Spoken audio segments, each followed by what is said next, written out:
Orang-orang bersenjata dari kelompok Hamas Palestina menyerbu kota-kota Israel pada Sabtu 7 Oktober 2023. Akibatnya ratusan warga dinyatakan meninggal dunia. Melihat hal itu, Mayor Jenderal Israel Ghassan Alian mengungkapkan bahwa Israel akan habis-habisan membalas Hamas. Hal itu diungkapkan Ghassan dalam sebuah video yang beredar di media sosial. Ghassan rupanya tak terima Hamas Palestina memporak-porandakan Israel. Ghassan pun menyatakan dengan tindakannya itu Hamas telah membuka gerbang neraka ke jalur Gaza. Oleh karena itu, ia mengaku Israel akan sekuat tenaga membayar tindakan Hamas. Pasalnya, Israel akan membuat Hamas membayar perbuatannya itu.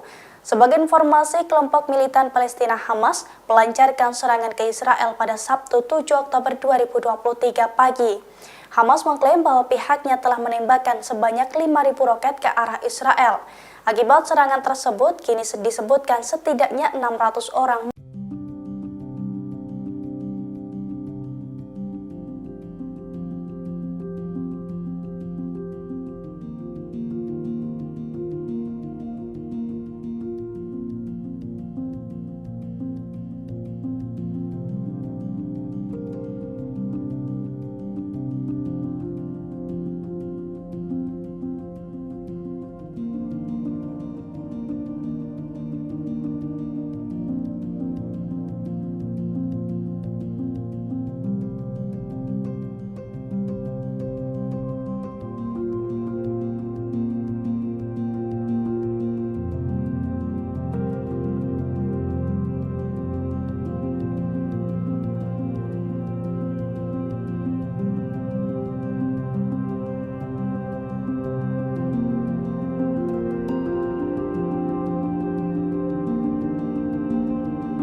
Download Tribun X sekarang, menghadirkan lokal menjadi Indonesia.